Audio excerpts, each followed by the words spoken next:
In India, doctors are operating to remove what they think is a giant tumour on a man who looks 9 months pregnant.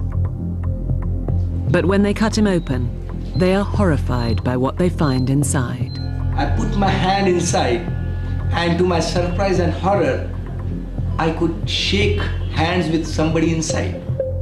Deep inside Sanjay Kumar is the body of his twin brother, a half-formed baby that has lain inside him as a parasite for 36 years. Sanjay's story is shocking, but every twin pregnancy is fraught with danger. His case is the extreme end of a range of conditions that affect twins in the womb. All too often, the journey from conception to birth may be a battle that can end in death. To find myself pregnant, it was like a page out of a fairy tale. It was amazing. I went into hospital, saw a doctor who was on call, and his exact words were, "I'm afraid that's it, it's over. You're going to have what amounts to a termination."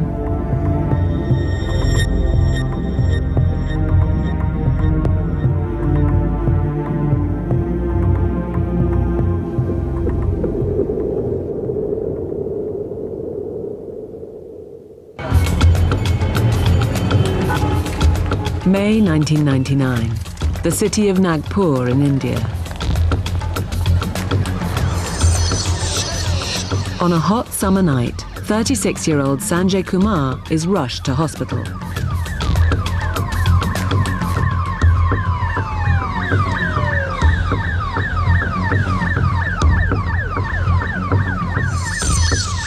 His stomach is so swollen he looks 9 months pregnant, and he can barely breathe. Doctors think he has a giant tumour and decide to operate to remove it immediately. Basically, the size of the tumor was so big that it was pressing on his diaphragm, and that's why he was very breathless. Surgeons prepare to operate. They know they're facing a dangerous task, but are unaware of the full scale of the horror they're dealing with. Because of the sheer size of the tumor, it was a bit difficult, and we anticipated a lot of problems. Dr. Mehta and his team begin to operate. Soon it becomes clear that they're not dealing with any tumour, but something far more horrifying. They cut into the mysterious lump, and out gush gallons of pus, to reveal a strange, almost human shape within. To my surprise and horror, I could shake hands with somebody inside. It was a bit shocking for me. He just put his hand inside and he said there are a lot of bones inside. First one limb came out, and then another limb came out, then some part of genitalia, then some part of head, some limbs, toes, nails, hair. Inside Sanjay's belly is the half-formed body of an infant boy. Feet and hands were well developed. It had fingers and the nails also. Nails were quite long. We were horrified, we were confused and amazed. It is a baby, and it has been growing inside Sanjay for 36 years. Even more shocking, this baby is the mutated body of Sanjay's twin brother. I knew there was something growing inside me, something very strange. The half-formed twin has been growing inside him, parasitically feeding off him, and sooner or later, it would have killed him. Sanjay had suffered one of the world's strangest medical conditions, where one fetus envelops and absorbs its twin inside the womb, called fetus in fetu. It occurs 1 in 500,000 deliveries, and less than 90 cases as of today are reported in literature. Fetus in fetu comes about when early in pregnancy, one twin fetus wraps round and envelops the other. As the fetus then grows, what would have been its twin remains inside it, attaching its blood vessels to its host and feeding off it as a parasite.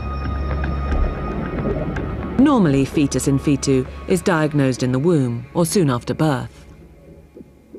These days, with ultrasound technology, cases of fetus in fetu are usually detected very early on. This rare ultrasound scan shows a fetus inside an unborn baby while still in its mother's womb. Soon after the baby was delivered, doctors marked up the location of the fetus inside so they could operate to remove it. This is the sac the fetus in fetu was found in. And this is what the parasitic baby looked like when it was delivered from its identical twin.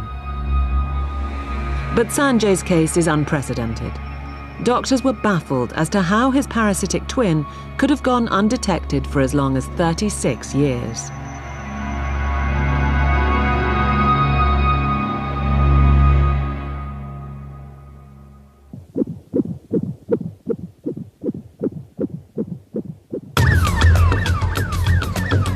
When Sanjay Kumar was rushed to hospital in India in 1999, doctors removed a half-formed body of a baby from inside his abdomen.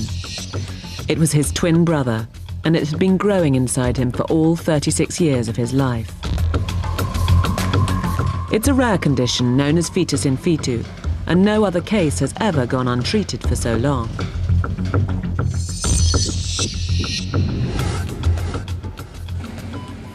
To doctors, Sanjay's case may have been a medical miracle, but it brought only shame and misery to him. He noticed the abnormality in his childhood. Say when he was 7-8 years old, he found that his tummy was not like his other brothers. Though he was very lean and thin, he had a protruded belly. But he never gave importance to that, neither did they consult any doctor for that. They thought it is because it could be chubby child. As he grew older, his belly got bigger and bigger. People in the village where he lived made fun of him. They said he looked pregnant. People used to tease him. They used to tell that, well, he looks like a pregnant lady. So he was mentally very depressed. When Sanjay came to hospital, he looked like he was about to give birth. But like a woman after labour, as soon as the baby was removed, the pain was lifted. Before the operation, life was very tough indeed, but now I'm much better. Actually, after operation, he was very much relieved because he was in a lot of agony, he was in distress, and he was not interested in knowing what happened, what exactly did doctor take out from his abdomen.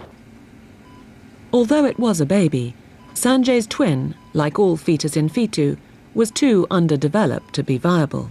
It couldn't survive outside its host. Dr. Mehta wasted no time x-raying his monstrous discovery, fascinated to find out more. Now these are long bones, these are short bones. This is a femur and this is a humerus. And here you can see the bones. These are the bones, long bones. Here you can see the metatarsals and the toes, well-developed toes. Now here you can see fingers. This is a rudimentary head,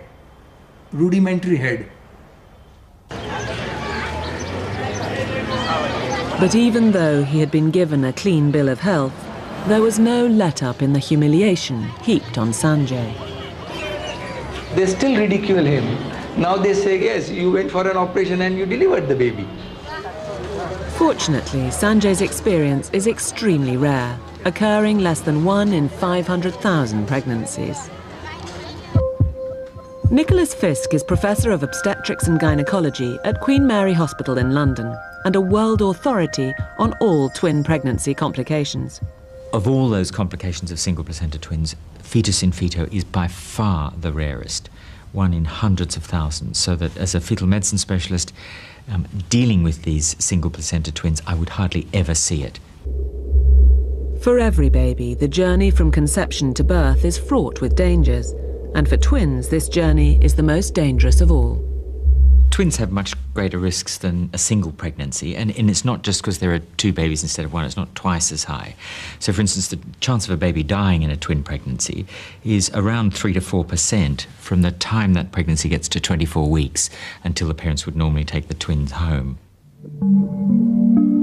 It's estimated that as many as 1 in 8 of us started out as twins and may not even know it. Sometimes early on in pregnancy, one twin fetus is reabsorbed by the mother's body.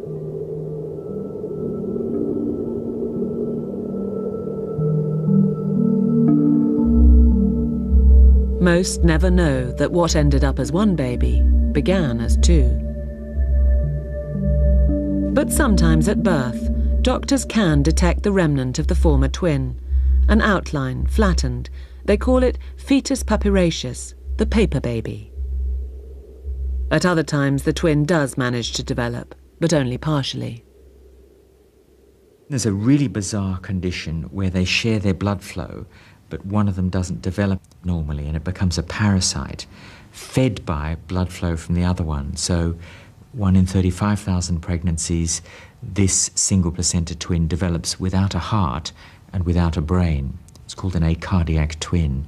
Now, normally, if that was a singleton, that baby would die, but it's kept alive as a parasite without a heart by blood flow from its co-twin, who pumps blood all the way around its circulation as well.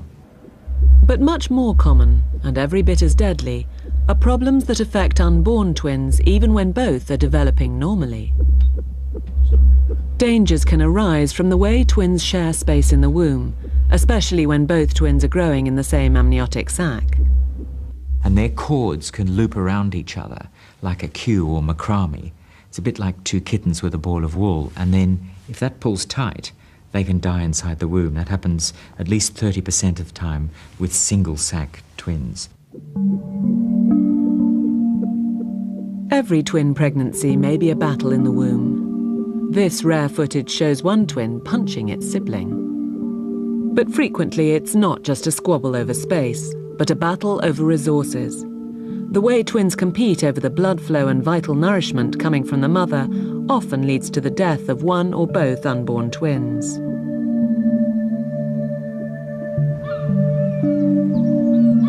But such concerns would never have occurred to Sharon Lever and her husband Russell when in January 2003 they were told she was expecting twins. Getting pregnant was something she'd convinced herself would never happen. I'd already decided I wasn't going to have children because I knew that my gynecological problems were serious enough for me never to be able to conceive. We didn't think that it was ever going to happen. And I think we both resigned ourselves to the fact that it wasn't going to happen, and we were just going to continue our life with our dog, and that was going to be that.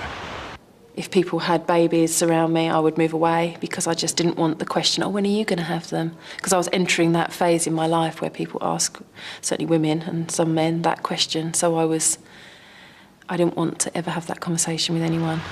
And then she announced that she was pregnant, and I just remember saying, that's fantastic, grabbing hold of her and thinking it was absolutely wonderful. To find myself pregnant, it was like a page out of a fairy tale. It was amazing. And in the light of all her past problems, the fact that she was now pregnant with twins was even more amazing. Walked in for the viability sort of scan, and she said, oh yeah, you're pregnant, and do you have twins in your family? So I said, yep. She said, there's definitely twins here, I just checked, there's not another one. It's quite often we miss one if they're hidden behind another one or something. And at that point it was just like, okay, right, fine. But her pregnancy was far from fine. Although at the time Sharon was unaware, her twin babies were developing a life-threatening condition that could kill them within a matter of weeks. At around 12, 13 weeks, started to increase in size, like unbelievably. And I wasn't scanned after 12 weeks until I went at 15 weeks and said, I'm in pain, which I was. And that was obviously the amount of fluid. I was enormous. And that's when they identified that I needed to have another scan. And I did at 16 weeks. I was scanned again. And that's when they said, I think you've got twin-to-twin transfusion syndrome. Twin-to-twin transfusion syndrome, or TTTS, is a rare but devastating condition that affects as many as 1 in 7 identical twin pregnancies, always when both twins share one placenta connecting them to the mother's blood supply. There are a number of other problems you can get in twins, but twin-twin transfusion syndrome is the worst, and it's a devastating condition. Without treatment, at least 80% of the babies will die inside the womb or shortly after birth. TTTS is caused by an unequal sharing of blood from the mother's placenta. One twin doesn't get enough blood and can die starved of the nutrients it needs to grow. And the other twin gets too much blood, which can cause it to die from heart failure as it struggles to support its sibling. Twin twins are an absolutely fascinating condition because you've got genetically identical individuals joined by a common resource, the placenta and blood flow, which they compete for. So genetically identical, but exactly the opposite problem, one of blood loss and one of too much blood. But initially, it was hard for Sharon to find much information about TTTS. We go home, you look on the internet, and practically everyone who writes on the internet about having had twin-to-twin writes because their babies have died. And you realise that if you don't do anything about this condition when you have it and it's severe, the babies die. Or they're born with very, very severe disabilities. So you're suddenly, I don't know, from joy, you're in complete despair, really. Once TTTS had been diagnosed, Sharon urgently needed scans. She was sent to King's College Hospital in London, which specialises in twin pregnancy problems. I spent most of that day being scanned by about 5 different consultants, heart consultants, brain consultants for the babies, neonatal stuff. The twins were in a bad way. The uneven blood flow had resulted in an uneven amount of fluid in each twin's amniotic sac. By that point, twin 1 had no fluid at all, had lost all fluid. And they described that twin 2 was as though she was in an Olympic-sized swimming pool. She was just completely drowning in fluid. And her whole sac had drawn her against the side of the womb, and she'd had it, really. She was not moving. She had no bladder. She had no internal system at all, really, other than a heart. And she was in dire straits. But actually, they said to us that twin 2, the one who was in all the fluid, was actually the one that would probably go first because their hearts have to work so fast with all the fluid. They said, this is really bad. These babies are in a really bad way. They said that the chances were dire. The only way in which they could possibly give them a chance was to do laser ablation. Laser ablation surgery targets the placenta whilst the babies are still in utero, cauterizing blood vessels to try to correct the abnormal blood flow between them. But it's a new and complex procedure, and it's only undertaken in a small number of specialist pregnancy centres.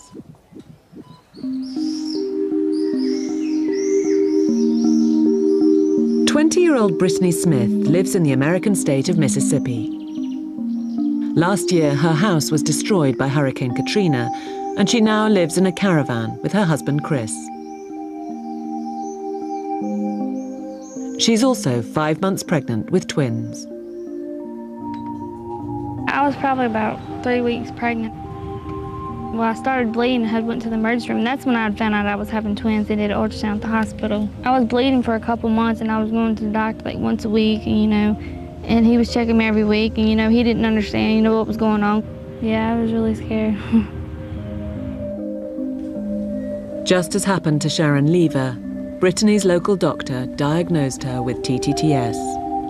Now she's been rushed to a specialist centre at the University of North Carolina Hospital for emergency treatment.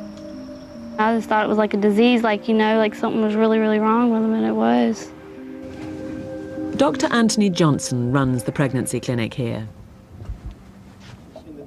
He explains to Brittany and her family that this is an emergency. More edematous, more swollen, and eventually, if action isn't taken now, the consequences will be disastrous. Slippery slope starts, we will look at a situation where somewhere between 60 to 70% of the time, both babies die, and it can be either one. So that ultimately, when you do the math, there's less than a 10% chance of 2 healthy babies once you get into this cascade. Back at their hostel, Brittany takes a rest as husband Chris absorbs the news that their unborn twins are engaged in a battle to the death inside the womb, and the odds of survival are poor. I just hope that the one I worry about most is with the little one giving all his blood to the big one. Is it, you know, giving all his blood away, or the big one having a heart attack for having too much blood, you know? It's the only thing I worry about. Hope that don't happen.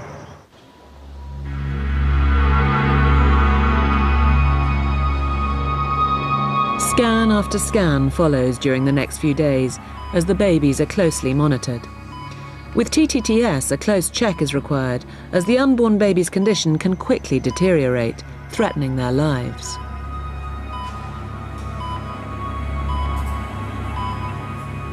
The only hope of saving both twins' lives is pioneering laser ablation surgery, which targets blood vessels in the placenta and cauterizes them in order to even out the blood flow between the babies.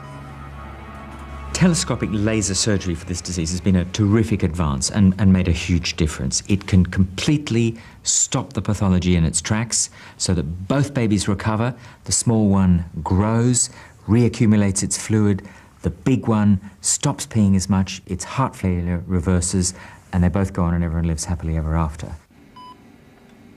Dr. Johnson wants to rush Brittany into laser surgery right away. He fears that the abnormal blood flow is now so bad that either of the twins could die at any time.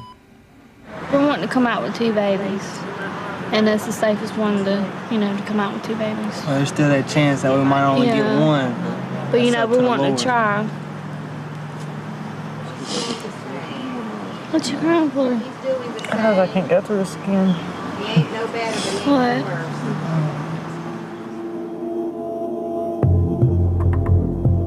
Laser surgery is the only hope of saving both unborn twins' lives. But the operation Brittany faces is fraught with risks. Any tiny mistake with the laser can injure the babies or cause bleeding in the placenta, which leads to their sudden death. They have not taken the decision to proceed lightly.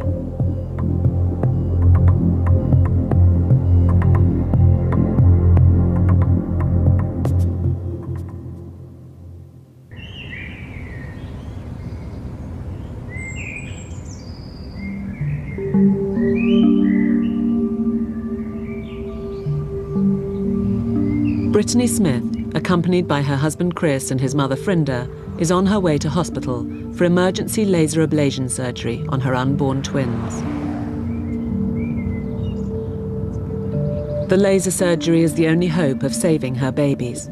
One is receiving too much blood through the mother's placenta, the other too little. With twin-to-twin transfusion syndrome, also known as TTTS, a single day can make the difference between life and death for the twins. Dr. Johnson has decided Brittany must be rushed into surgery, but first he must explain the risks involved. In the event here, we've got a pregnancy and we've got a mother, right? In the back room, everything is on her. Okay, so if something goes awry, something that just is unpredictable, that can happen in any surgery. If we feel that Brittany is in trouble, we won't think twice about delivering this pregnancy. We need to understand that, okay? Things could happen. This surgery is certainly not a walk in the park. There are substantial risks of losing at least one baby, maybe 1 in 5 to 1 in 3 of the time.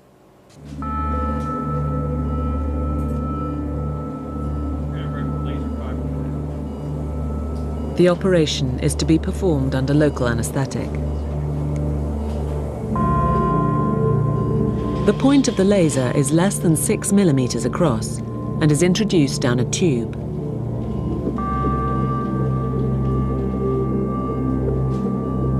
A screen allows the surgeons to see the tiny blood vessels they're aiming at. They have to line up the laser before firing it and cauterizing the blood vessels closed. Pinpoint accuracy is crucial. One false blast of the laser could injure the babies, tear through the placenta, and cause both babies to bleed to death. Dr. Johnson and his team begin working to identify the blood vessels and blast them one by one to cauterize them. The red light on the screen shows where they're aiming. Brittany has to hold herself completely still whilst they target and fire the laser. Deep breath for us. Hold it, hold it, hold it.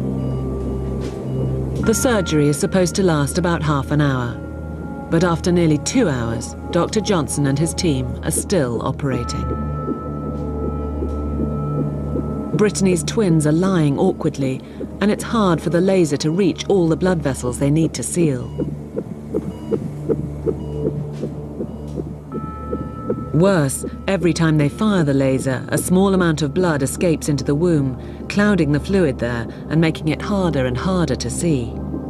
Give me some fluid, please. 2.5 hours after the operation began, Dr. Johnson decides he's done all he can. Taking it out. Taking it out. Stop the injection.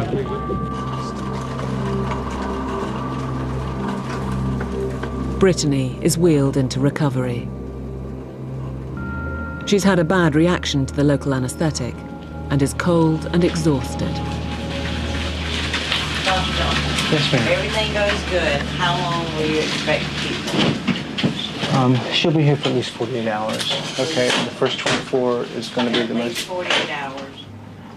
They're going to watch her for 48 hours, and the first 24 hours is going to be critical.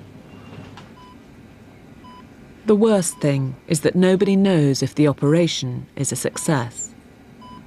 Everyone must wait and see if the laser surgery has cauterized enough of the blood vessels in the placenta to stop the blood flow between the twins.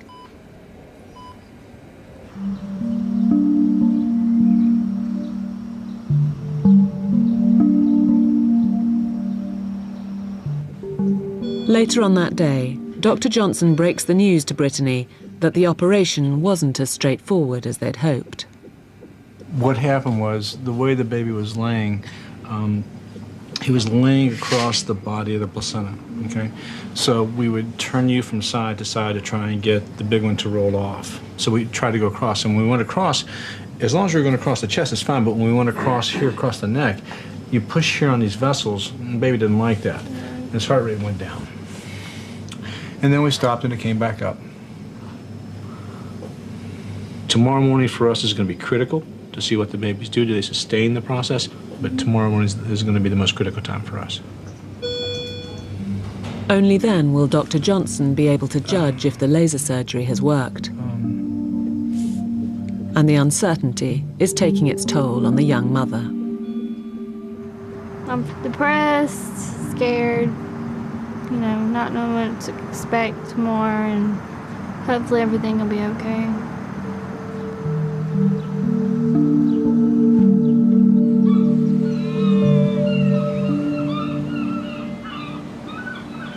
Like Brittany, Sharon Lever had to undergo the same laser surgery for TTTS. For her, the operation was also fraught with risks. He said to us that because of where the placenta is lying, they say there's about a 33% chance that the one baby will survive, a 33% chance that 2 babies will survive. That's when you have the surgery done. And